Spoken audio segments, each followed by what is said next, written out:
Allô? Ah, il n'y a pas de son, hein, l'organisateur, il n'y a pas de son, ou bien, voilà, soyez en route. On vous reçoit maintenant. Ok, ok, merci, merci. Soyez bénis. Bonsoir à tous. Bonsoir à toutes. Je suis très heureux, voilà, de vous recevoir sur cette plateforme encore, sur voilà, cet outil pour que nous puissions voilà, continuer le séminaire. Soyez richement bénis. Shalom s'il est là, shalom à tous. Fils Stéphane, que Dieu vous bénisse, pasteur Koulibaly, et tous ceux qui sont connectés. Je salue tous les collaborateurs et collaboratrices du docteur Allah. Voilà, moi, c'est le prophète Élisée Balier. Donc, je remercie aussi tous ceux qui sont connectés du côté du ministère de la Parole révélée pour le salut des âmes. Voilà. Vraiment, soyez richement bénis. Docteur, soyez bénis et que le Seigneur nous bénisse. Excusez-moi, je vais juste brancher mon truc à Bluetooth. Voilà. Donc, soyez vraiment les bienvenus. Vous êtes au bon endroit. Voilà. Donc, le ministère de la Parole révélée pour le salut des âmes et le ministère. Voilà, le Minitab organise. Nous sommes très heureux de vous accueillir. Ceux qui viennent de prendre la marche, pour la toute première fois, soyez les bienvenus. Et sachez que ce n'est pas, voilà, c'était pas de notre faute si d'autres n'ont pas pu malheureusement rejoindre la réunion. C'était indépendamment de notre volonté, vu que, voilà, il y a une restriction, en fait, sur WhatsApp. Voilà, donc, je vais prier et puis nous allons remettre le micro. Au nom de Dieu. Père éternel, nous te disons merci, nous te rendons grâce. Merci pour ce temps précieux que tu nous donnes de passer en ta présence éternelle. Merci parce que tu es fidèle. Merci parce que si tu nous as réunis, c'est pour une bonne cause, c'est pour partager ta parole qui est la nourriture de notre âme, ta parole qui nous libère, ta parole qui nous sauve. Éternel, nous te disons merci pour ces deux ministères, à savoir le militable et le ministère de la parole révélée pour le salut des âmes, qui ont bien voulu mettre leur effort ensemble pour pouvoir organiser ce temps, d'enseignement qui est plus que important pour notre croissance spirituelle. Et nous te glorifions encore une fois de plus. Merci pour la vie de ton de l'homme de Dieu, le docteur Allah.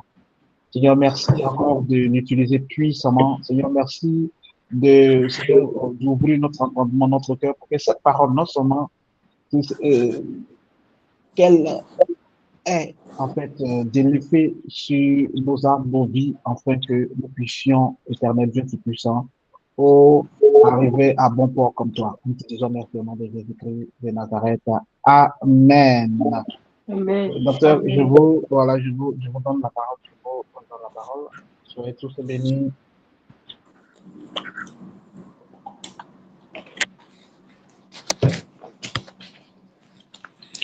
Gloire, puissance, honneur à Jésus-Christ, notre Seigneur et notre Rédempteur. Amen. Louange à toi, Jésus. Saint-Esprit, encore nous saluons ta glorieuse et merveilleuse présence en chacun d'entre nous. Amen. Nous magnifions Jésus pour son sacrifice accompli à la croix, car c'est à cause de ce sacrifice que nous sommes aujourd'hui en connexion à travers le monde. Nous sommes tous devenus des enfants de Dieu, mieux des fils de Dieu, porteurs du Saint-Esprit. Nous sommes tous marqués, esprit, âme et corps, du sceau, du sang de Jésus-Christ. Et donc, c'est à juste titre que nous voulons louer Jésus, le magnifier pour sa crucifixion à Golgotha. Merci Jésus pour le Saint-Esprit, le consolateur que tu nous as laissé. Tu as tellement bien fait les choses. Avant de partir, tu avais dit aux apôtres que tu avais choisis, je ne vous laisserai pas orphelin. Tu avais dit encore un peu de temps et vous ne me verrez plus. Et encore un peu de temps et vous me verrez parce que je m'en vais au Père. Tu nous as tellement aimés que avant d'aller à Golgotha, tu as fait une prière dite prière sacerdotale. Tu as dit dans cette prière, en Jean 17, verset 26, que ce n'est pas pour les 12, sinon les 11. Judas Iscariote étant allé en son lieu, ce n'est pas pour eux seulement que tu priais ce jour-là, mais tu as dit dans cette prière sacerdotale que tu priais encore pour tous ceux qui croiraient en toi par leur parole. Merci d'avoir prié pour nous. Tu as prié pour que nous soyons tous un. Un avec toi, un entre nous, un avec toi et un avec le Père. Ce que tu as déclaré dans cette prière s'est accompli. Voici pourquoi aujourd'hui nous sommes en conférence. Nous sommes en connexion à travers plusieurs points du globe terrestre. Nous sommes à Abidjan, d'autres sont en France, d'autres sont en Turquie, d'autres sont aux États-Unis, d'autres sont au Canada. Nous sommes en train d'échanger tout cela parce que tu as donné ton sang pour notre rédemption, pour notre salut, et parce que le Saint-Esprit est avec nous. Louange à toi, Jésus. Honneur à toi, Jésus. Alléluia à toi, Jésus-Christ de Nazareth. Je vous salue, chers sœurs et chers frères. Je salue prophète Élisée Balier, mon frère bien-aimé. Que la grâce surabondante de Dieu repose sur toi au nom suprême de Jésus-Christ. Que tous tes collaborateurs, collaboratrices, ton épouse, tous les membres de ton ministère soient bénis. Amen. Je salue tous ceux qui sont connectés. Que la grâce de Dieu surabonde encore chez vous, en vous, au nom de Jésus. Je vais saluer le pasteur, mon fils spirituel, le pasteur Stéphane, qui est de l'autre côté, en Asie, en Turquie, avec tout le groupe là-bas, tous les étudiants qui sont partis de divers pays d'Afrique et qui sont allés étudier, mais qui forment une communion fraternelle sincère dans l'unité de la foi en Jésus-Christ. Ils sont connectés. Je vous salue dans le saint nom de notre Seigneur Sauveur Jésus-Christ. Amen. Saint-Esprit, nous t'écoutons. L'heure est venue. L'heure est venue pour que tu glorifies Jésus-Christ. Ma langue est ta langue, ma voix est ta voix, mes lèvres sont tes lèvres. Je ne suis qu'un simple canal, instrument que tu vas utiliser. Je m'en tiens à mon verset favori, qui est Jean 14, verset 26. Mais le consolateur, l'Esprit Saint que le Père enverra en mon nom, vous enseignera toutes choses et vous rappellera tout ce que je vous ai dit. Saint-Esprit parle. Parle pour nous bâtir, parle pour nous construire, parle pour nous édifier, parle afin que nous soyons accomplis et propres à toute bonne œuvre. Que le nom de Jésus soit glorifié. Amen. Comme toujours, prophète Élisée, tu vas prendre encore la Bible et tu vas lire le texte de Jean chapitre 13, donc Jean chapitre 1, pardon, excusez-moi, Jean chapitre 3, verset 1 à 10. C'est le texte de référence. On commence toujours avec le texte de référence parce qu'au commencement était la parole, et la parole était avec Dieu, et la parole était Dieu. Donc il faut qu'on lise d'abord la parole pour que tout le monde puisse suivre ce qui va être développé. Prophète Élisée, nous t'écoutons, lis Jean 3, verset 1 à 10.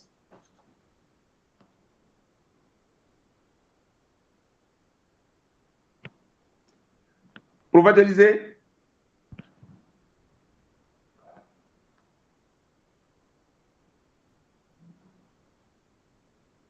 Alléluia. Prophète Élisée.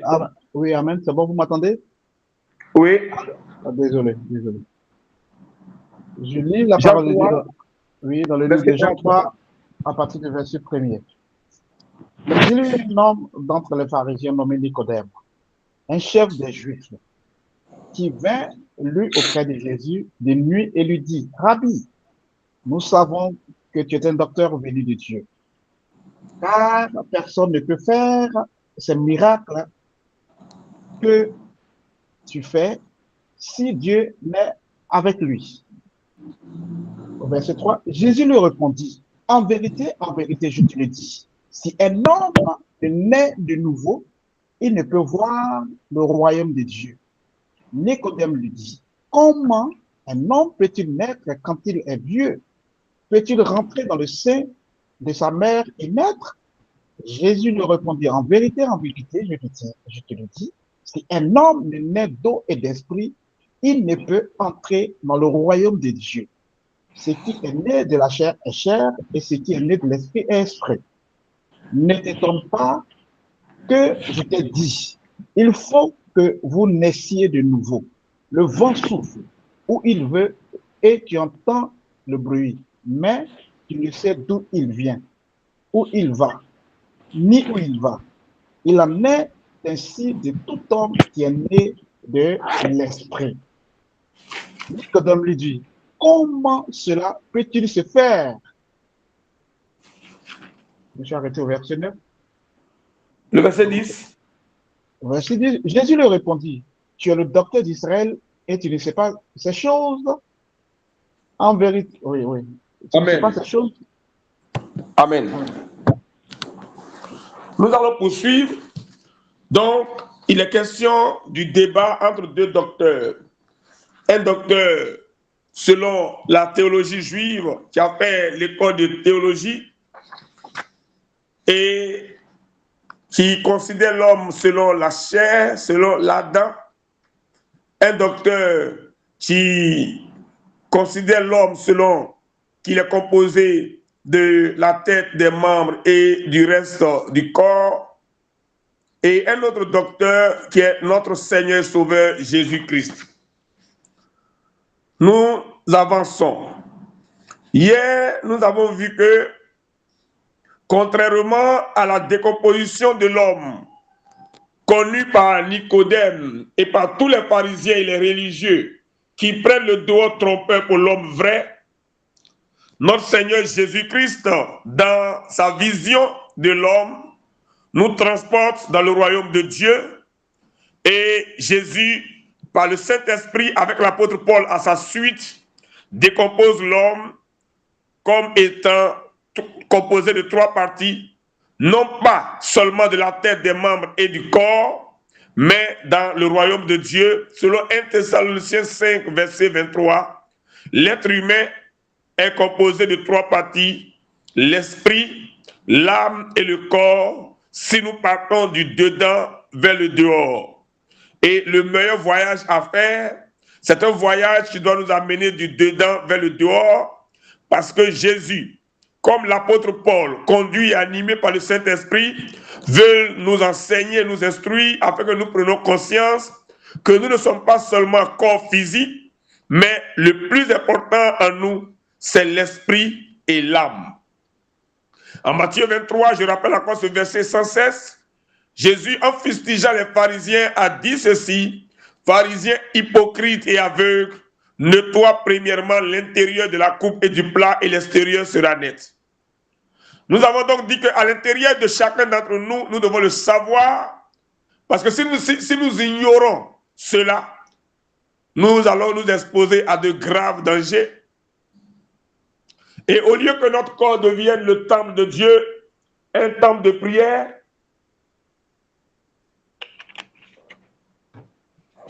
une maison de prière et d'adoration de Dieu, ce corps qui est la maison de Dieu peut devenir une caverne de voleurs. À l'intérieur de chaque être humain, même à l'intérieur du païen, de l'animiste, du non-croyant, se trouvent deux personnes. Hier, nous avons mis l'accent sur le texte de Romains chapitre 7, verset 7 au verset 25. Mais on a commencé à partir du verset 14 au verset 25. Mais avant d'arriver à Romains chapitre 7, verset 14 à 25, nous avons dit, selon Hébreux 4, verset 12 à 13, que dans le sang de l'homme se trouvent deux choses, deux éléments importants, l'esprit et l'âme. Nous avons dit que l'esprit et l'âme ne se trouvent pas ailleurs. L'esprit et l'âme se trouvent en nous, mais dans notre sang. Parce qu'à la suite de Hébreux 4, verset 12 à 13, nous avons cité et expliqué Lévitique 17, verset 11 à 14, qui dit que l'âme de la chair est dans le sang, et ensuite l'âme de toute chair est dans son sang. Nous avons dit que quand nous localisons l'âme dans le sang, nous localisons aussi l'esprit dans le sang, puisque à la base, l'esprit et l'âme sont confondus. Parce que Hébreux 4, verset 12 à 13 dit que la parole de Dieu est vivante et efficace, plus tranchante jusqu'à partager, plus tranchante qu'une épée quelconque à deux tranchants, pénétrante jusqu'à partager âme et esprit. Junctus et moelle. Je m'arrête là. Si la parole de Dieu peut pénétrer notre être et venir séparer l'âme de l'esprit, ça veut dire qu'avant que la parole de Dieu n'arrive pour provoquer en l'homme cette séparation, au départ, l'âme et l'esprit étaient confondus dans le sang. Donc, si nous savons où se trouve l'âme, nous savons aussi où se trouve l'esprit. Or, l'âme de toute chair est dans le sang et l'âme de toute chair, c'est son sang. Donc, nous avons dit que à l'école des pharisiens, à l'école mosaïque, à l'école, oui, babylonienne, on ne nous enseigne pas tout. On nous a dit que le sang humain contient les globules rouges, les globules blancs, le plasma, la lymphe, l'ADN. Mais au-delà de ce que le microscope optique peut voir, il y a deux éléments que la science moderne et la religion ne maîtrisent pas. Il y a l'esprit et l'âme.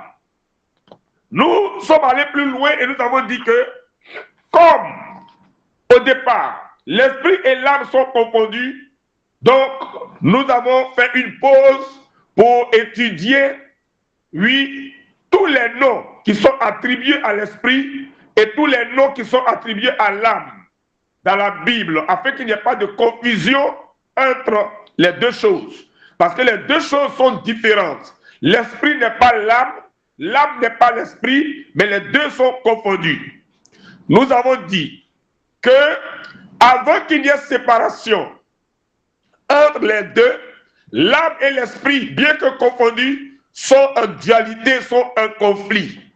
Mais dans la vie d'un homme qui n'a pas la parole de Dieu, c'est l'âme qui domine l'esprit. Nous avons dit aussi, et nous le rappelons, que l'âme et l'esprit sont comme un couple en nous, et c'est un couple en nous. L'esprit est masculin, l'âme est féminin, vous allez comprendre dans la suite, avec d'autres éléments encore, d'autres versets. Donc, l'esprit est masculin, et l'âme est féminin.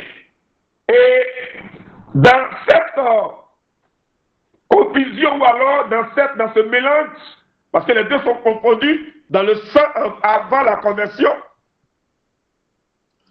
c'est l'âme qui a le pouvoir sur l'esprit.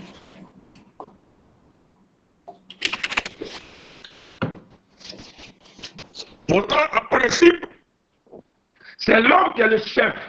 Et c'est l'homme qui est esprit, qui est masculin, qui devait avoir l'autorité sur l'âme qui est féminine.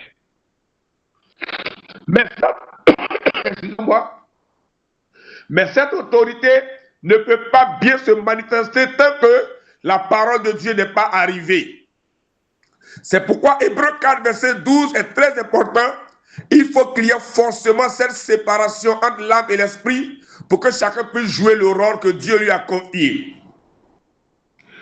Voici pourquoi, dans les cours qui sont déjà passés, j'avais dit, et je reviens encore là-dessus, le serpent ancien, qu'on appelle le diable et Satan, était au départ, dans Ézéchiel 28, un chérubin protecteur, un ange au service de Dieu. Au départ, il avait reçu de Dieu, sur la sainte montagne de Dieu, selon Ézéchiel 28, la sagesse et l'intelligence.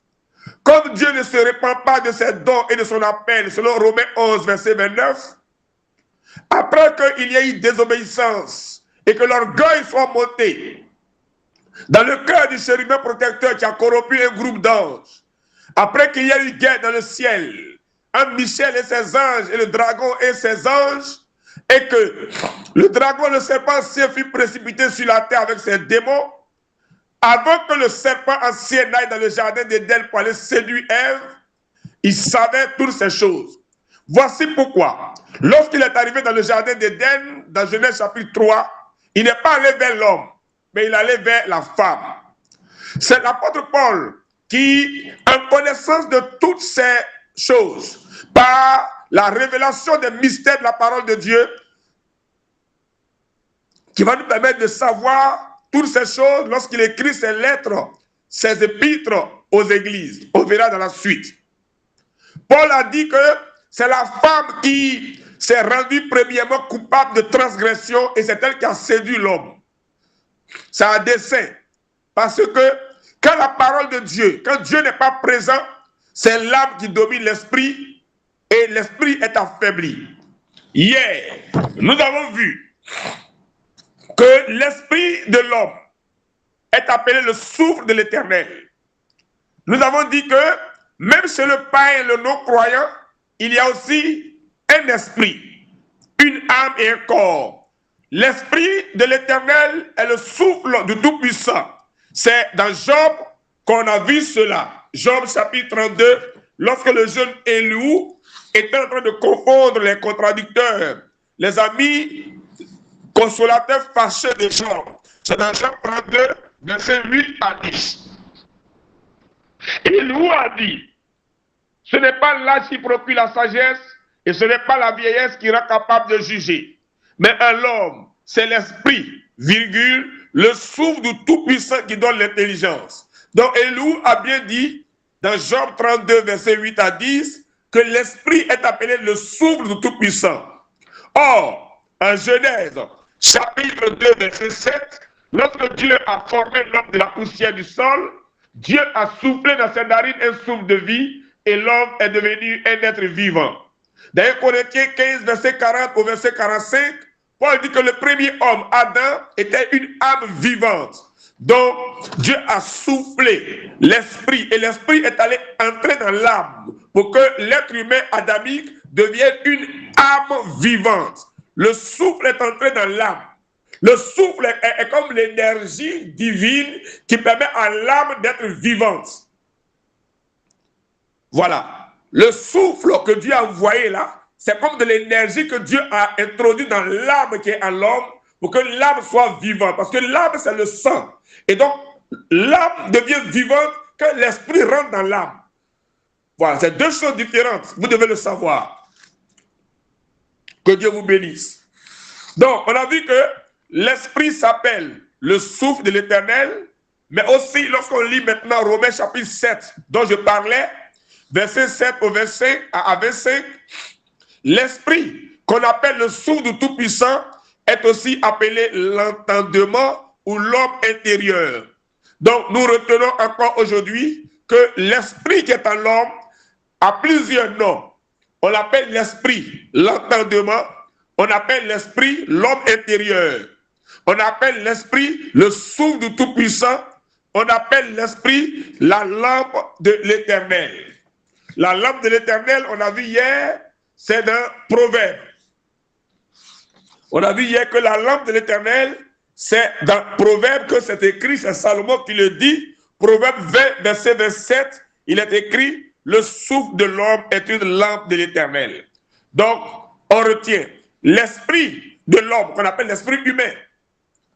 Écoutez, frères et sœurs, à partir de maintenant, quand on dit l'esprit humain, ne pensez pas à ces histoires de sorcellerie. Une dame était venue me voir un jour, et puis j'étais en train de donner tous ces enseignements-là. Elle m'a écouté, et puis elle m'a posé la question, mais nous, quand on dit esprit humain, est-ce que ce n'est pas la sorcellerie? Ça n'a aucun sens. La question n'a aucun sens, c'est une question absurde. Bon, c'est une femme qui n'est pas aussi instruite, elle ne sait pas les choses. Comment l'esprit humain peut être appelé sorcellerie?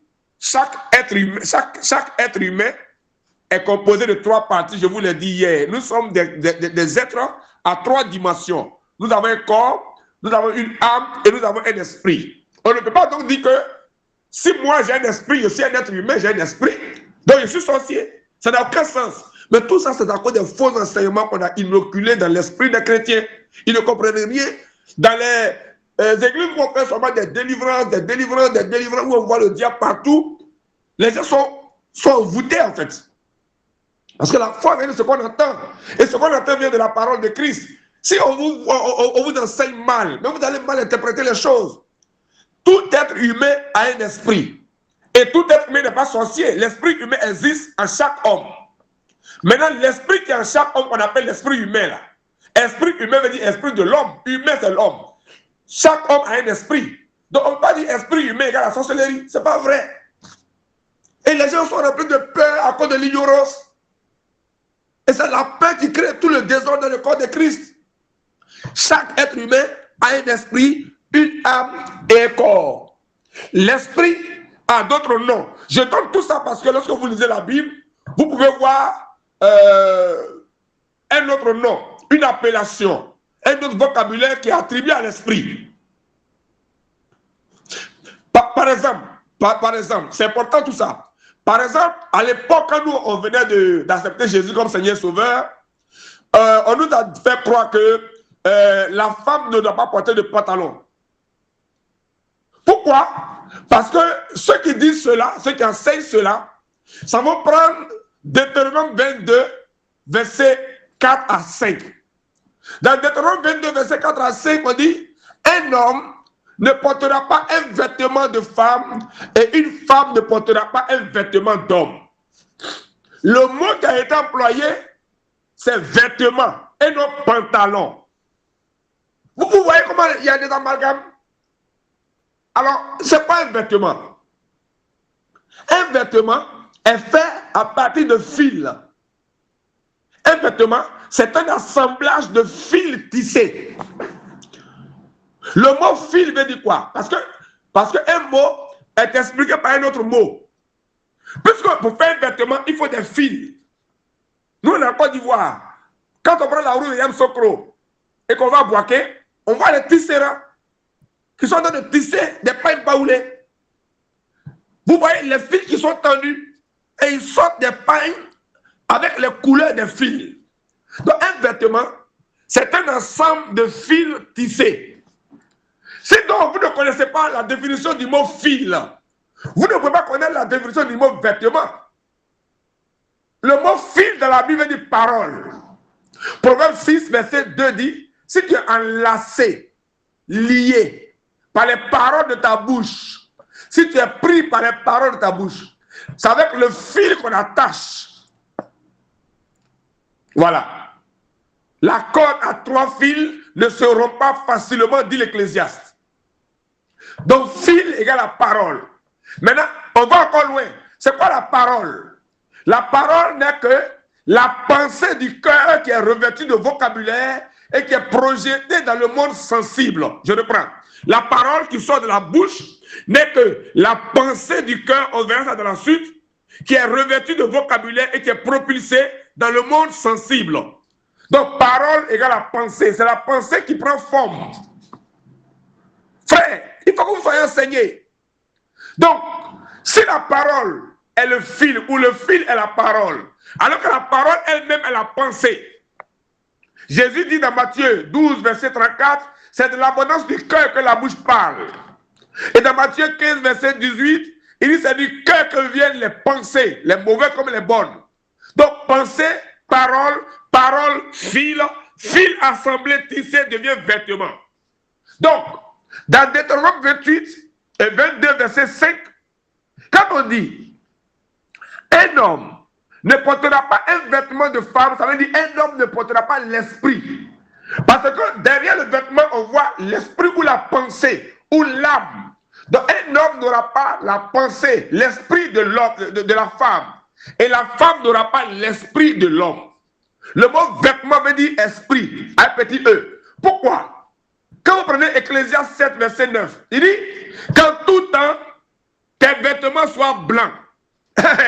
Qu'en tout temps, ça veut dire 24 heures sur 24 heures, que tes vêtements soient blancs et que l'huile ne manque pas sur ta tête. Mon frère, si du matin au soir, tous les jours de la semaine, toi, tu es bien blanc. Tout est blanc chez toi, tes draps sont blancs, tes chaussettes sont blancs, mais c'est que c'est de la folie aussi. Vous voyez que ce n'est pas de la lettre. Il faut aller au-delà de la lettre.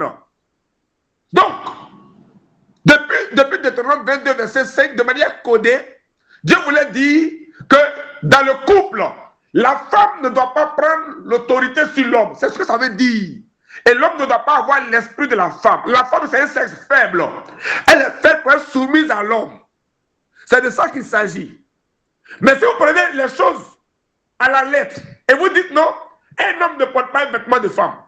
Bon, en France, là-bas, là, vous êtes dans la neige là-bas, quand c'est chaud, là, vous habillez en paille. L'évangile que nous prêchons doit pouvoir nous conduire dans le monde entier. La parole est universelle. Il n'y a pas d'évangile pour les Noirs africains. Il n'y a pas d'évangile pour les Noirs, pour les Africains qui sont au Maroc.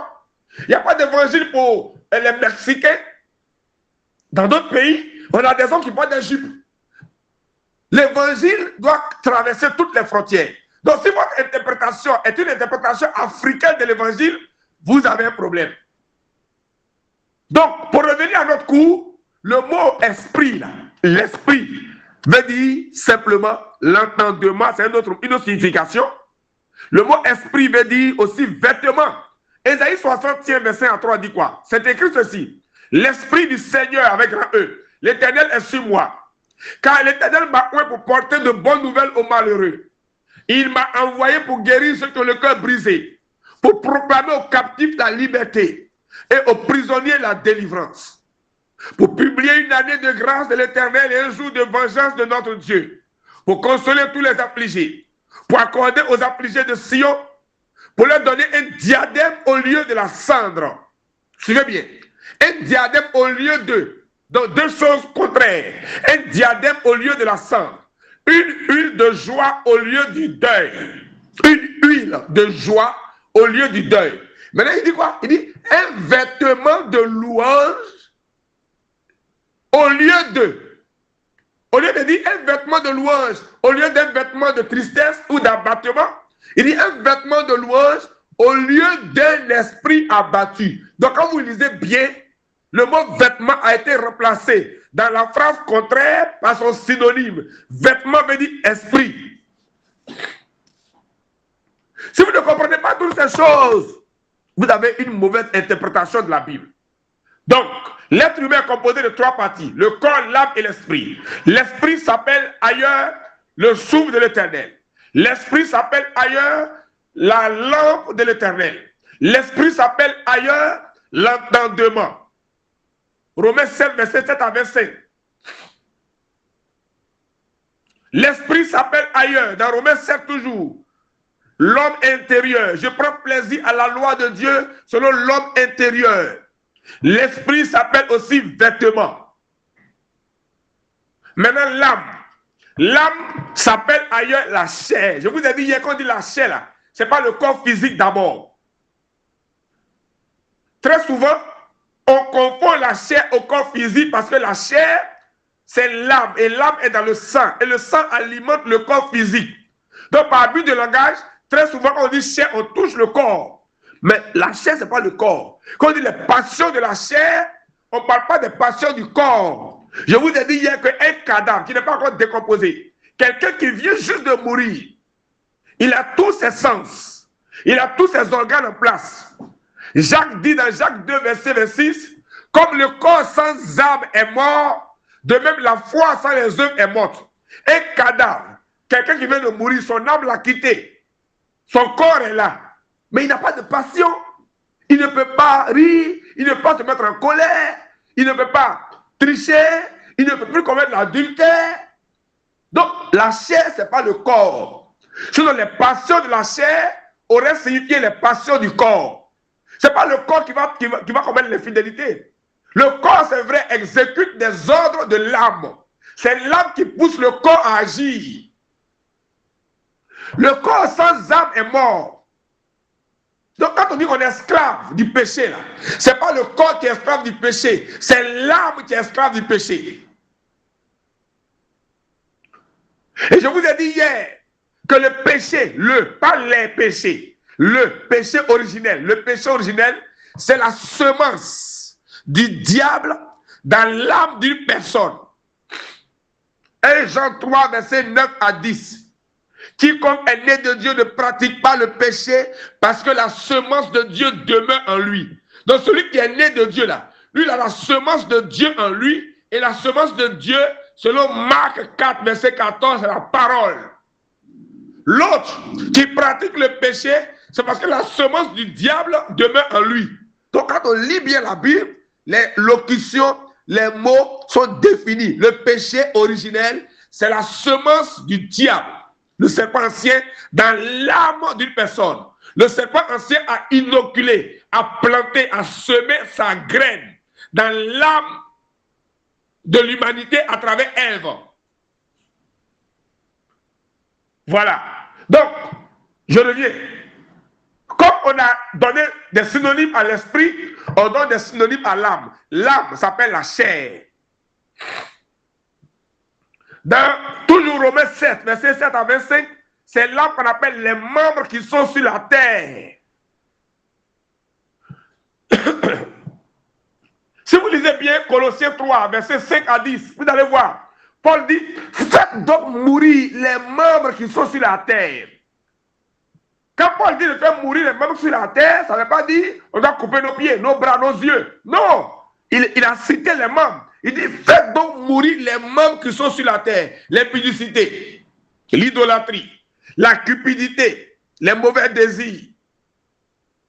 C'est ce qu'on appelle les membres qui sont sur la terre. Vous voyez qu'il cite des passions, il cite des œuvres. Et ces passions sont dans l'âme. Donc la chair, là, qu'on appelle l'âme, c'est la chair. On l'appelle aussi ailleurs les membres qui sont sur la terre. Et ce ne sont pas les pieds physiques. Le voleur qui va casser une banque pour aller voler, ce n'est pas son corps qui a volé d'abord. C'est son âme qui a volé d'abord. Quand la pensée qui anime l'âme vole, le corps se déplace. La pensée voyage plus vite que le corps physique. Je parle de pensée, je parle de l'âme parce que les pensées sont dans l'âme. Proverbe 23, verset 27 dit que, le Proverbe 23, verset 7 dit que l'homme est tel que sont les pensées dans son âme. Les pensées sont dans l'âme. Donc avant d'aller voler, il a pensé d'abord. Son âme est arrivée à la banque. Son âme a déjà commis l'infraction. Et après, son corps maintenant se déplace. Donc, c'est là qu'on appelle la chair. Prédicateur, vous qui nous écoutez dans ce séminaire, la chair, ce n'est pas le corps physique. Parce que souvent, il y a même qui ont traduit en baoulé. La chair, c'est pro. Ce n'est pas pro, hein? Non, non, non. La chair, c'est l'âme. Les passions de la chair sont des passions, des désirs pernicieux qui sont dans l'âme. Que Dieu vous bénisse. Donc, l'âme est appelée la chair. L'âme est appelée les membres qui sont sur la terre. Si l'esprit est appelé dans Romains 7, verset 7 à 25, l'homme intérieur, l'âme est appelée l'homme extérieur. L'âme se tourne vers les choses du dehors, l'esprit se tourne vers les choses du dedans. Maintenant, les deux là sont en palabre. Il y a une guerre permanente entre l'âme et l'esprit. Il y a une dualité entre les deux. Tant que la parole de Dieu n'est pas venue comme un arbitre pour les séparer, il y a une dualité entre les deux. Quand l'âme mange le fruit mélangé, quand l'âme mange la passion, quand l'âme mange le fruit interdit, quand l'âme mange l'iniquité, comme l'âme est dans le sang, ça se déverse dans le sang.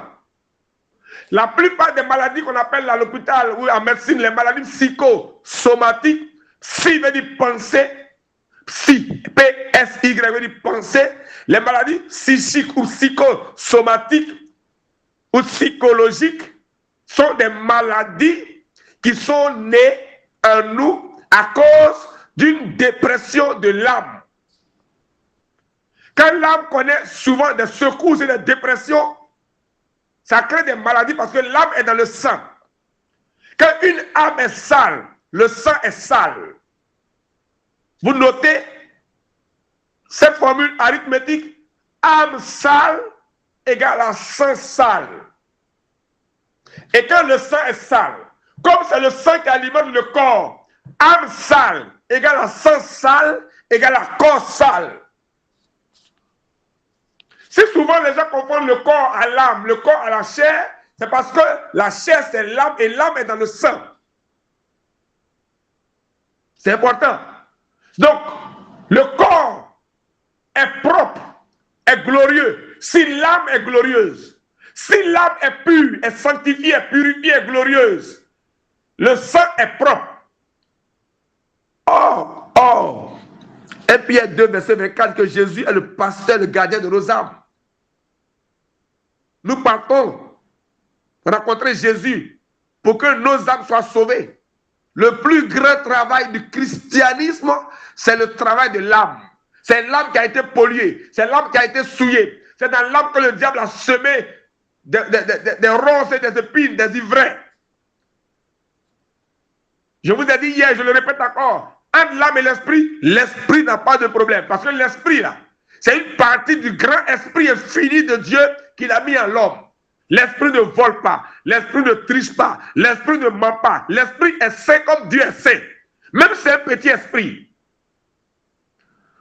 Ce n'est pas l'esprit qui casse la banque. Ce n'est pas l'esprit qui commet l'adultère. Ce n'est pas l'esprit, l'entendement, l'homme intérieur qui triche, qui se met en colère. C'est l'âme. Adam, dans le jardin d'Éden, l'homme n'a pas commis le péché. Le péché est venu par la femme et l'homme n'a fait que consommer le péché. Le serpent a séduit Ève. En eschatologie, dans ce qu'on appelle la guerre de postérité, dans Genèse 3, verset 15, le conflit là, Dieu l'a établi entre le serpent et la femme. Celle-ci t'écrasera la tête et toi tu lui blesseras le talon. Donc, la guerre, c'est entre le diable et l'âme, pas avec l'esprit. Non. Retenez toutes ces choses, c'est important. C'est l'âme que nous cherchons à sauver. Quand on était dans le monde, c'est notre âme qui a été polluée. Il y a des habitudes que nous avons cumulées en nous à cause de la mauvaise manière de vivre que nous avons hérité de nos pères. 1 Pierre 1, verset 18. C'est l'âme qu'on doit régénérer. 1 Pierre 1, 18 à 25. C'est l'âme qui a porté la semence corruptible. C'est l'âme qu'on veut transformer, régénérer. Dans Ésaïe 53, verset à 12, vers le verset 11 à 12, on dit à cause du travail de son âme, mon serviteur juste justifiera beaucoup de coupables et aura sa place à la table des grands. C'est l'âme qu'on doit transformer. C'est l'âme qui a des ressentiments. C'est l'âme qui cherche à se venger. C'est l'âme qui se met en colère. C'est l'âme qui a un problème. Le conflit entre le diable et l'homme, c'est un conflit entre le diable et la femme. La femme, c'est l'âme. L'esprit n'a pas de problème. Et je vous ai dit que voici pourquoi dans le jardin d'Éden, Adam, l'homme n'a pas broché. Il ne peut pas brocher. C'est la femme qui l'a dominé. Je vous ai dit, je le répète encore, si vous comprenez ces choses, vous allez mieux gérer votre être intérieur. Et si vous savez gérer votre être intérieur, vous pourrez gérer vos foyers. Parce que je vous ai dit dès le début, c'est de ça, c'est une sorte de mystère que l'apôtre Paul a reçu par le Saint-Esprit, mais il a écrit dans ses épîtres, mais c'est un condensé de savoir. Quand il dit Dieu est le chef, 1 Corinthiens 11, à partir du verset 1 à 2, quand il présente l'organisation de la société, il dit Dieu est le chef de Christ, Christ est le chef de la femme, Dieu est le chef de Christ, Christ est le chef de l'homme, et l'homme est le chef de la femme. C'est un schéma bien organisé. C'est lourd. Ce n'est pas des versets simples. Dans le jardin d'Éden, avant le péché originel, avant que le diable ne rentre dans l'histoire du péché, l'histoire de la création, il y avait 3 personnes. Il y avait Dieu, il y avait l'homme. Dieu a créé l'homme à son image et à sa ressemblance. Et ensuite, la femme est sortie de la côte de l'homme. La femme est venue. Il y avait 3 personnes. Dieu, l'homme et la femme. Dieu et Christ sont un. Parce que Christ est la divinité de Dieu qui s'est manifestée sur terre dans la personne de l'homme Jésus. Je reprends. Dieu et Christ sont un. Parce que Christ, c'est la divinité de Dieu qui s'est manifestée sur terre dans la personne de l'homme Jésus. Jésus-Christ. Jésus est homme. Christ, c'est la partie divine de Jésus. C'est Dieu Esprit là, qui est incarné dans l'homme Jésus qu'on appelle Jésus-Christ. Christ veut dire lumière, onction. C'est le Saint-Esprit incarné en Jésus. Donc, dans le jardin d'Éden, Dieu, Christ sont un. Après, il y a l'homme, l'esprit, et la femme, l'âme. Voici les trois personnes. Parce que l'être humain est composé de trois parties. L'esprit, l'âme et le corps. Frères, sœurs, ce que nous sommes en train de faire, c'est lourd. Vous écoutez, vous prenez note. Mais ça, c'est des choses qu'il faut réviser souvent. Il faut lire, relire. C'est pourquoi le livre a été écrit. C'est une science. Ce n'est pas de la religion. Ce n'est pas de la religiosité. Sinon, on va vous maintenir à l'école des pharisiens, des religieux. Non, on a transcendé l'école des religieux. On a cassé la porte de la religiosité. On est dans la spiritualité chrétienne. Ce sont des choses qui sont révélées par le Saint-Esprit. Les épîtres de Paul sont des condensés de révélation. Une phrase peut faire des livres. Que Dieu vous bénisse.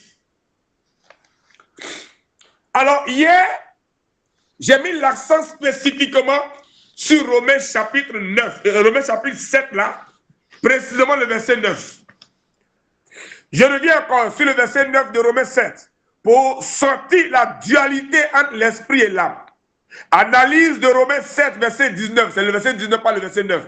Romains 7, verset 19, pour mettre en évidence la dualité entre l'esprit et l'âme. Au verset 19 de Romains 7, Paul dit ceci. Car je ne fais pas le bien que je veux, et je fais le mal que je ne veux pas. Je ne suis pas en train de me répéter. Non, non. Parce que la répétition est pédagogique. Mais c'est un point capital, c'est un point important. Parce qu'un homme chrétien qui n'arrive pas à maîtriser ses émotions ne comprend pas comment il fonctionne. Un homme qui comprend comment il fonctionne, il peut maîtriser son âme. Sinon, il y a une dualité en nous. Il y a des moments où tu veux faire quelque chose, et puis il y a une voix qui te dit ne le fais pas. Mais tu t'entêtes et tu fais. Quand tu fais, ça te gâte.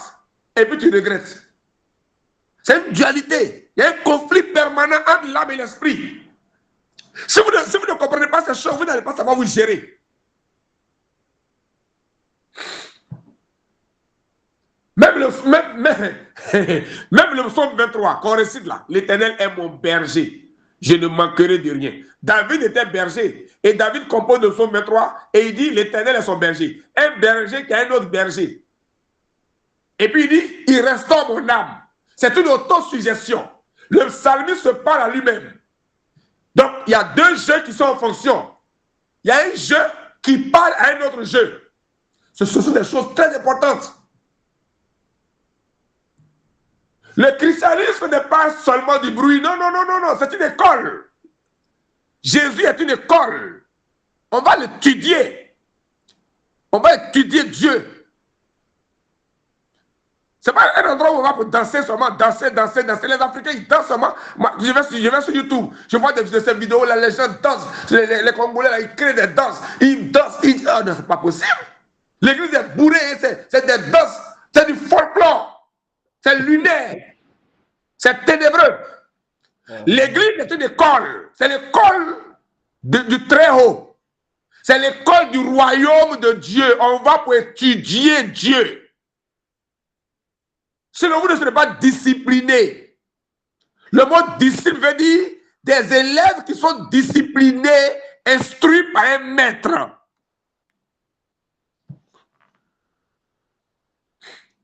Donc, permettez que je revienne sur Romains 7, verset 19. C'est important avant qu'on avance.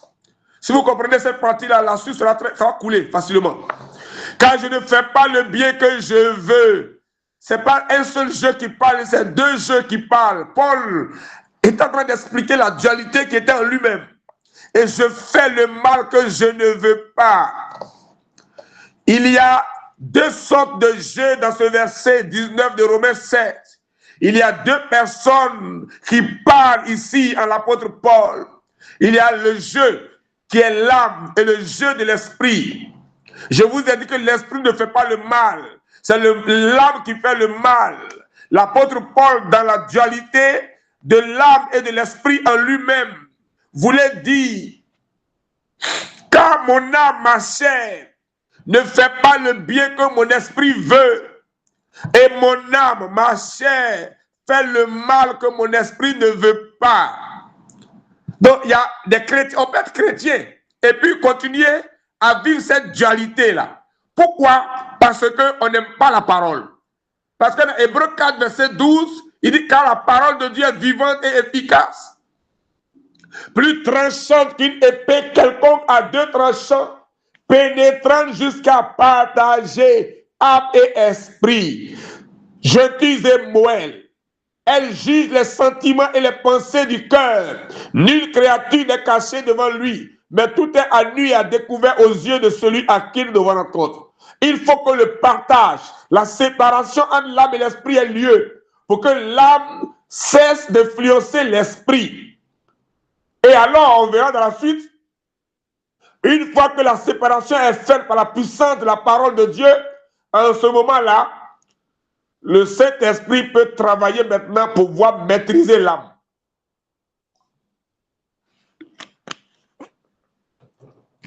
Donc, on peut être chrétien, on peut être apôtre, on peut être docteur, on peut être prophète, et puis être vaincu par les passions de la chair, parce que la parole de Dieu n'est pas rentrée pour provoquer la rupture entre l'âme et l'esprit. Le prophète, le pasteur, le docteur, l'homme de Dieu qui commet l'adultère, c'est sa chair qui le pousse à le faire. Il aime Jésus. Quand il finit, seul il regrette, mais il ne peut pas arrêter parce qu'il ne prend pas plaisir à la loi de Dieu. Dans Romains 7, là, vous lisez jusqu'au verset 25, Paul dit, dans cette dualité, Paul crie la misère de l'homme de Dieu. Il dit, misérable que je suis, qui me délivrera du corps de cette mort. C'est-à-dire qui me délivrera de la puissance du péché qui a pris le contrôle de mon âme et qui me pousse à faire le mal que mon esprit ne veut pas. Il se pose la question et il répond à sa question. Misérable que je suis, qui me délivrera du corps de cette mort. Grâce soit rendue à Dieu qui nous donne la victoire par notre Seigneur Jésus-Christ.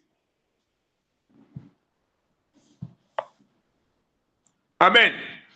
Dans Romains chapitre 8, à partir du verset 1 jusqu'à 32, mais les 10 premiers versets, Paul dit, l'affection de la chair est inimitié contre Dieu. Tandis que l'affection de l'esprit, c'est la vie. Donc, il y a deux affections en nous, l'esprit et la chair. Que Dieu nous bénisse. Le péché, je le reviens pas là-dessus, ne réside pas dans l'esprit, car l'esprit est une partie de Dieu en l'homme et Dieu ne peut pas pécher. C'est dans l'âme qu'on appelle la chair que réside et règne le péché. Le péché, selon 1 Jean 3, verset 9 à 10, c'est la semence du diable dans l'âme d'une personne.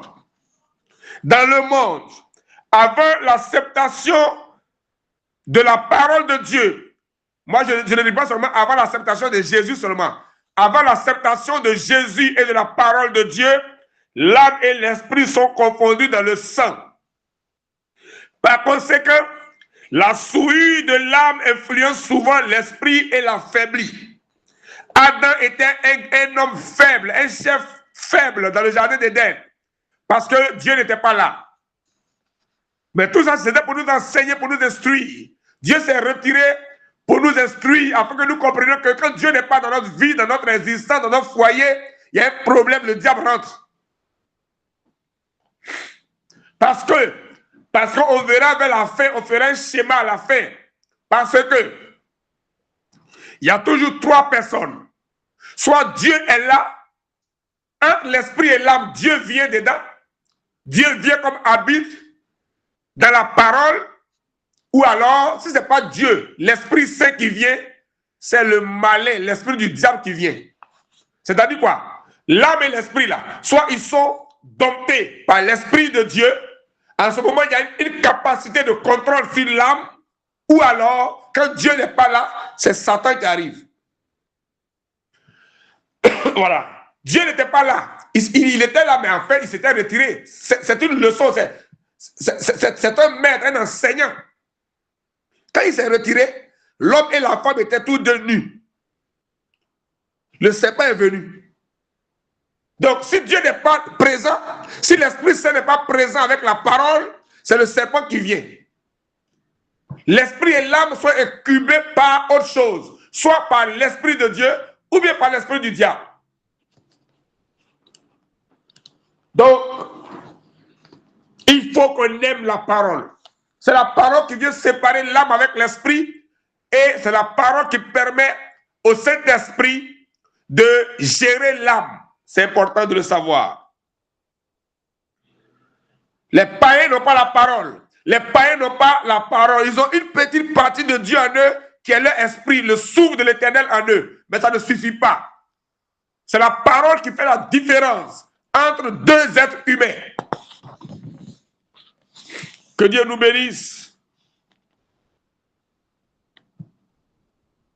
L'esprit ne pêche pas, mais l'esprit peut être affaibli. Et quand l'esprit est affaibli, le péché domine l'homme. Que Dieu nous bénisse. Dans certains versets, très souvent, vous allez voir souvent un amalgame, une confusion entre les deux. Souvent, vous pouvez dire, mais est-ce que ici, dans ce verset, on parle de l'âme ou on parle de l'esprit? Je vous réponds. Dans certains versets, souvent, on confond l'âme et l'esprit. Et souvent, au lieu de dire l'âme, l'esprit, on dit le cœur. Donc, dans certains passages de la Bible, au lieu de dire l'âme, on dit le cœur. Au lieu de dire aussi l'esprit, on dit le cœur. Pourquoi? Parce que, comme je l'ai dit, l'âme et l'esprit sont dans le sang. L'âme et l'esprit sont dans le sang. Par exemple, quand Jésus dit, c'est de l'abondance du cœur que la bouche parle. Là, il emploie le mot cœur. Mais il fait allusion aux pensées qui sont dans le sang. Pourquoi? Dans Matthieu 15, verset 18, avait dit, c'est du cœur que viennent les pensées, les mauvaises pensées. Or, dans Proverbe 23, verset 7, il est écrit que l'homme est tel que sont les pensées dans son âme. Donc, les pensées sont dans l'âme. Or, ailleurs, on a dit que les pensées viennent du cœur. Donc, le cœur est mis pour l'âme. C'est simple à comprendre de manière scientifique. Pourquoi? Parce que le cœur, organe là, qui bat, là, c'est le moteur, c'est l'organe moteur du sang. C'est le cœur qui distribue le sang dans le corps humain. Donc, comme le cœur est l'organe moteur du sang et que le sang contient l'âme et l'esprit, donc souvent dans certains textes, au lieu de dire l'esprit, on dit le cœur. Au lieu de dire l'âme, on dit le cœur. Maintenant, il faut savoir à quel moment on prend le cœur pour l'esprit et à quel moment on prend le cœur pour l'âme. Lorsque on parle de pensée du cœur, on fait allusion à l'âme. Lorsqu'on dit pensée du cœur, on fait allusion à l'âme parce que les pensées sont dans l'âme. C'est important de le savoir. Par exemple, quand il dit, dans Hébreux 3, verset 7 à 8, il dit, c'est pourquoi aujourd'hui, si vous entendez sa voix, n'endurcissez pas vos cœurs. Ici, le cœur, ce n'est pas l'âme. Le cœur, c'est l'esprit. Pourquoi? Parce que la même phrase se trouve dans Apocalypse 3, verset 20. Jésus dit, voici, je me tiens à la porte et je frappe. Si quelqu'un entend ma voix et ouvre, j'entrerai chez lui. Je souperai avec lui et lui avec moi. Oh, Jésus, là, il est esprit. Avec grand E. Dieu est esprit. Il faut que ceux qui l'adorent en esprit, en vérité. Jésus est le Christ, l'onction de Dieu, le oint de Dieu. Le Saint-Esprit, quand il vient chez toi, là, il ne vient pas dans ton âme d'abord, il vient dans ton esprit. Voilà. Si quelqu'un ouvre la porte du cœur et que je rentre, quand il rentre, il va s'asseoir où? Pas dans l'âme. Le domicile de Jésus, la maison, la chambre de Jésus en nous, c'est dans notre esprit. Tu ouvres la porte de ton cœur. Jésus rentre dans ton sang et il va rentrer, aller s'asseoir dans ton esprit, dans ton entendement. Parce que dans Romains 7, verset 7 au verset 25, il dit, je prends plaisir à la loi de Dieu selon l'homme intérieur. L'homme intérieur, c'est l'esprit, l'entendement. Et l'entendement communique avec le Saint-Esprit. Donc quand Jésus dit, je me tiens à la porte et je frappe. Si quelqu'un entend ma voix, ouvre quoi? Son cœur. Si vous entendez sa voix, n'endurcissez pas votre cœur. Ça veut dire, n'endurcissez pas votre esprit, votre homme intérieur. Je prends par exemple, dans Jean 11, c'est une histoire vraie, mais c'est allégorique. Dans Jean chapitre 11, on parle de la résurrection de Lazare. Il y avait 3 personnes. Plus Jésus, ça fait 4. Il y avait Lazare qui était mort, décomposé pendant 4 jours. Leur grande sœur aînée, c'est Marthe. Elle était au dehors. Et puis, l'autre sœur, c'était Marie, elle était dedans. Avant cela, Jésus était dans la même maison de Marie et Marthe. Marthe et Marie à Béthanie. La Bible dit que quand Jésus est rentré dans leur maison à Béthanie, Marthe s'occupait des choses domestiques. Marie était assise au pied du Seigneur et écoutait sa parole. Vous voyez, Marie était assise au pied du Seigneur, elle écoutait sa parole. Marthe se plaignait. Et Jésus a dit à Marthe, Marthe, tu t'inquiètes et tu t'agites pour beaucoup de choses. Ta sœur Marie a choisi la bonne part qui ne lui sera jamais ôtée. Dans Romains 7, verset 24 à 25, Paul dit, je prends plaisir à la loi de Dieu selon l'homme intérieur. Quand, dans Jean 11, Jésus partait pour ressusciter Lazare, Marie était à l'intérieur de la maison, Marthe était au dehors. Donc Marie, là, elle est le symbole de l'esprit qui est intérieur, qui est dedans, et qui écoute la voix du Saint-Esprit. Jésus, c'est le Saint-Esprit. Marie, c'est l'esprit. Marthe, c'est le corps physique.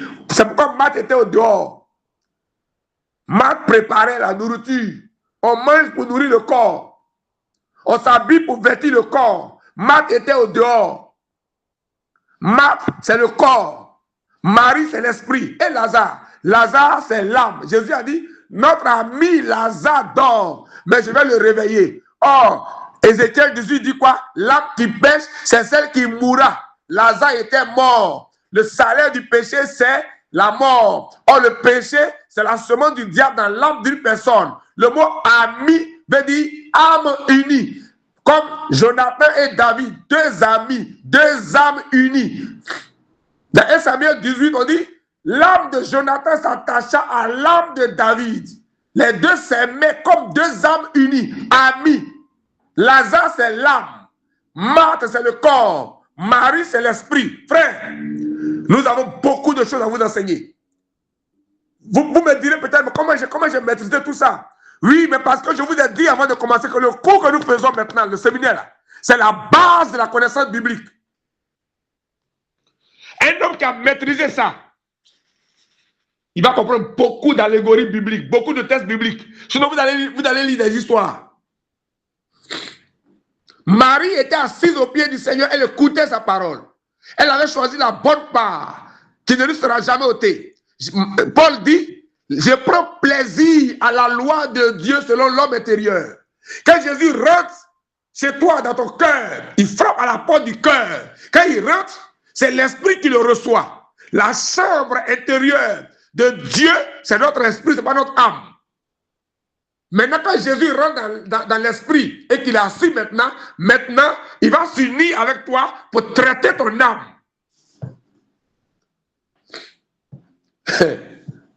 Voici comment on se gère. Quand on parle de la tempérance, la maîtrise de soi, c'est pas rien. C'est un travail de berger. Ça dit quoi? Ça dit que tu conduis un troupeau en toi et tu vas surveiller tes pensées, tu vas surveiller tes sentiments. Si tu sais que tu parles trop, tu vas commencer à t'exercer pour ne plus trop parler. Si tu sais que tu te mets vite en colère, tu vas commencer à traiter les sentiments de colère, les émotions de colère. C'est un travail d'inspection intérieure. C'est pourquoi dans Ézéchiel 31, on dit le berger, c'est un inspecteur, c'est un gestionnaire rigoureux.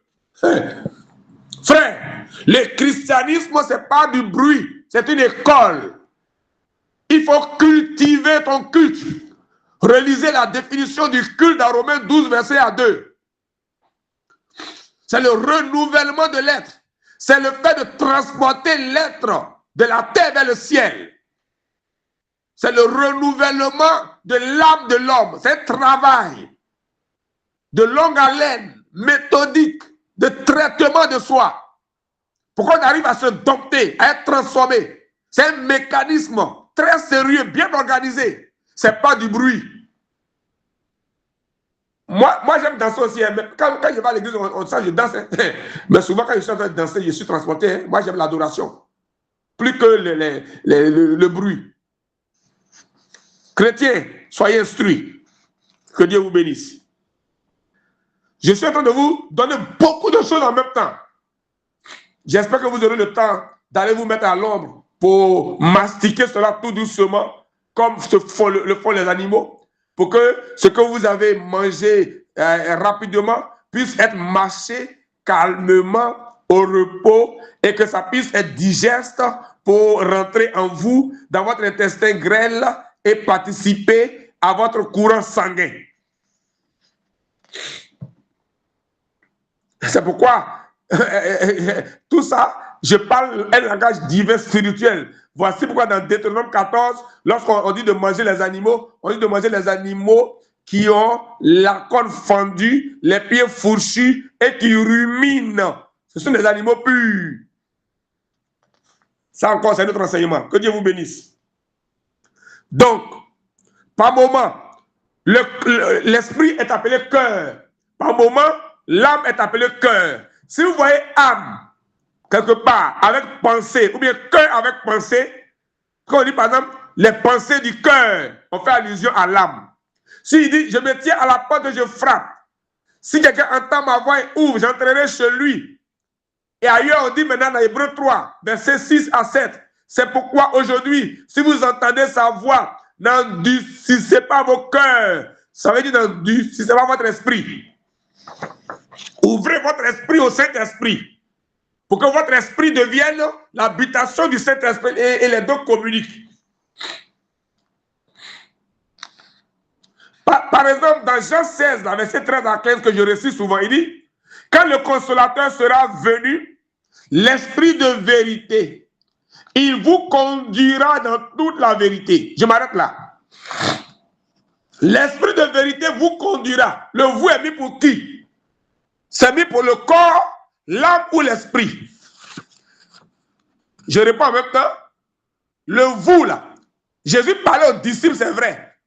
Et je te parle aussi, c'est vrai, avec le Saint-Esprit. Mais quand le Saint-Esprit vient, il vous conduit. Le Saint-Esprit ne vient pas pour conduire le corps.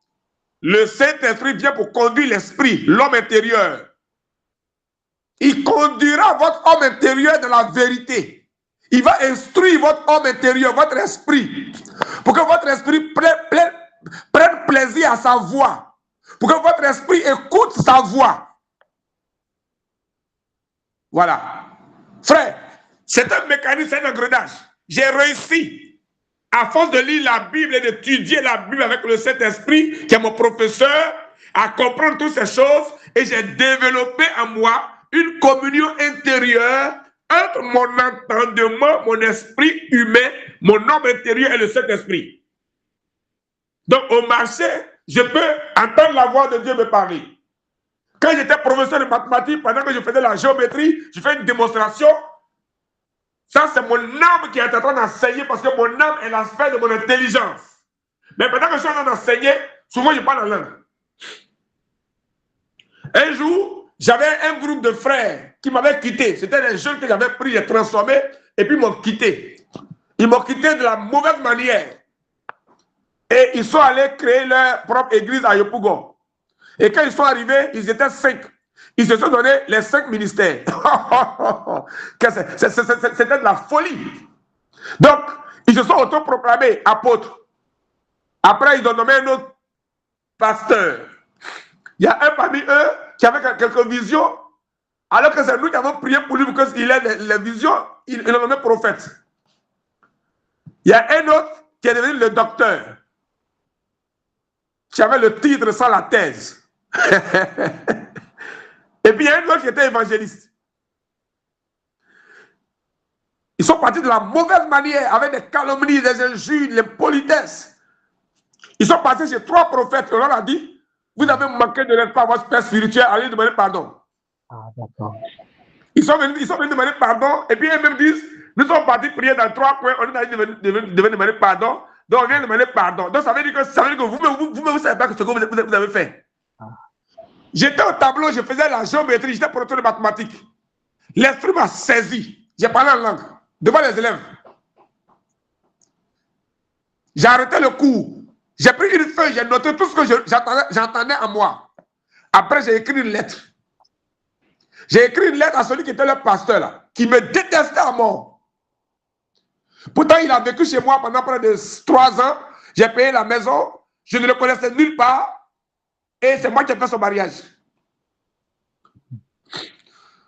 Je leur ai dit ce que j'ai reçu là. J'ai dit sur papier, j'ai photocopié, j'ai gardé la copie. Je dis, vous allez vous mordre les dents, vous allez vous entredéchirer. Votre soi-disant église là, que vous avez construite là, ça sera fermé. Ça sera divisé en plusieurs parties pour être des maisons à louer. Et si vous ne revenez pas à la maison, vous allez mourir. Il y en a qui vont mourir dedans. Ils m'ont méprisé. Le pasteur m'a méprisé quand il a reçu ça. J'ai encore la lettre aujourd'hui. Des années plus tard, ils se sont entredéchirés. Le prophète est parti aux assemblées de Dieu. Le docteur est mort. Il a commis adultère, il a pris une deuxième femme, il a eu un malaise, AVC, diabète, ça, il est mort. Le pasteur, sa femme, qui était en terminale, j'avais prié pour elle, elle est restée stérile, son ventre était gros, on pensait que c'était une grossesse, ce n'est pas une grossesse, elle est morte il y a quelques mois. Sa femme voulait revenir, il dit de ne pas mettre les pieds chez moi. Il est resté comme ça qu'il a perdu sa femme. Ça s'est disloqué, ils se sont dispersés, ils ont divisé la maison, c'est devenu une maison à louer. J'étais au tableau, je faisais mathématiques. Mathématiques, ça c'est mon âme qui faisait les mathématiques. Mon esprit était en communion avec le Saint-Esprit. J'ai entendu Dieu me parler, j'ai écrit la prophétie. Ça s'est réalisé des années plus tard. Donc, ce que je vous enseigne est très important. Quand je dis, quand le consolateur sera venu, l'esprit de vérité, il vous conduira dans toute la vérité. Ce n'est pas l'âme qui est conduite dans la vérité d'abord, c'est l'esprit. Si je prends Jean 15, verset à 6, Jésus dit, je suis le vrai cep. Mon père est le vigneron et vous êtes les sarments. Tout sarment qui est attaché à moi, le sarment qui est attaché là, et qui porte du fruit, ça c'est l'âme. L'âme, pourquoi? Parce que il dit qu'il sera émondé. Émondé, c'est couper les branches mortes. L'âme là, l'âme doit être sanctifiée, l'âme doit être purifiée, l'âme doit être nettoyée. Et c'est l'âme qui va produire des fruits parce que l'âme est dans le sang. Quand l'âme est purifiée, l'âme produit des fruits au dehors. Le cours sur l'homme, l'univers miniature est un cours important. Dans la suite, vous allez comprendre, demain quand on va continuer, vous allez comprendre pourquoi j'ai intitulé le thème l'homme, l'univers en miniature. Pourquoi l'univers en miniature? Vous allez comprendre. Allons-y, je vais terminer par ça. Je vais terminer par ça aujourd'hui. Quand Moïse et les enfants d'Israël étaient en Égypte et qu'ils ont célébré la Pâque, et puis Dieu a dit dans Exode 12, verset à 14, que l'ange de la mort devait passer la nuit en Égypte pour que les enfants d'Israël soient épargnés de la mort et que l'ange de la mort saute leur maison. Il faut que sur ces 3 choses, le linteau de la porte de leur maison et les 2 poteaux de la porte de leur maison, il faut que les enfants d'Israël marquent le sang, ils marquent le sang de l'agneau. Donc le sang était sur le linteau de la porte, le sang était sur le premier poteau de la porte et le sang était sur le second poteau de la porte. En Égypte, c'était un vrai agneau, un agneau qu'on a immolé, et puis on a mis le sang vrai. Mais en Christ, comment comprendre cela et comment l'appliquer? Ça veut dire quoi par rapport à nous? Dans le Nouveau Testament, sous la Nouvelle Alliance, la maison de l'Israélite n'est pas une maison faite de mains d'hommes. Romains 9, verset 1 à 20 nous dit que nous sommes des Israélites de la Nouvelle Alliance. Tous ceux qui sont descendus d'Abraham, d'Israël, ne sont pas Israël.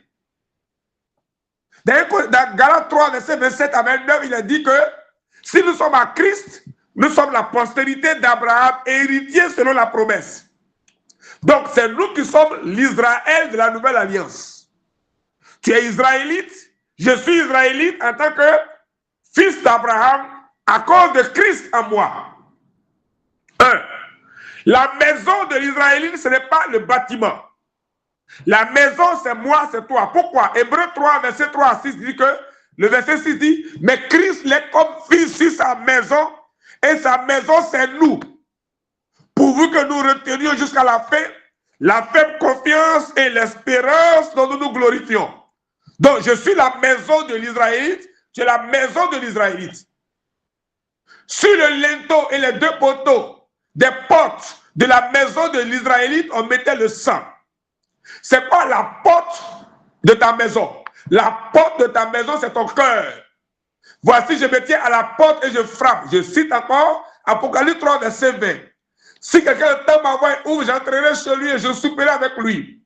Quelle porte? Hébreux 3 répond. Verset 6 à 8 dit, c'est pourquoi aujourd'hui, si vous entendez sa voix, je me tiens à la porte et je frappe. N'endurcissez pas vos cœurs. Donc je frappe à la porte du cœur. Donc, la maison de l'Israélite et la porte de la maison, c'est le cœur de l'homme. Je vous ai dit que dans le cœur, il y a le sang.